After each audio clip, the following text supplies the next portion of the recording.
এটি একটি Islamic video. যাদের ইসলামিক ভিডিও ভালো লাগে না তারা স্কিপ করে চলে যেতে পারেন। তোমরা কখনো ভাগ্যকে দোষারোপ করো না, কেননা ভাগ্য আল্লাহ তাআলা নির্ধারিত। তোমরা কখনো ভাগ্যকে গালি দিও না। ভাগ্যকে গালি দেওয়ার অর্থ মহান আল্লাহ তাআলাকে গালি দেওয়া।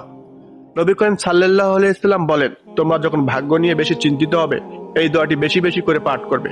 আল্লাহুম্মা ইন্নী আসআলুকা মিন ফাদলিক, অর্থ হে আমার আল্লাহ, আপনি আমার ভাগ্যকে খুলে দিন। আপনি ভাগ্যবান বলেই তো পৃথিবীর শ্রেষ্ঠত্ব ধর্ম মুসলিম ধর্ম পেয়েছেন। আপনি ভাগ্যবান বলেই তো পৃথিবীর শ্রেষ্ঠ মাখলুক মানুষ হিসেবে জন্মগ্রহণ করেছেন। আপনি ভাগ্যবান বলেই তো হযরত মুহাম্মদ সাল্লাল্লাহু আলাইহি ওয়াসাল্লামের উম্মত হতে পেরেছেন। আপনি যদি খুশি হয়ে থাকেন তো শুকরিয়া আদায় করে যাবেন।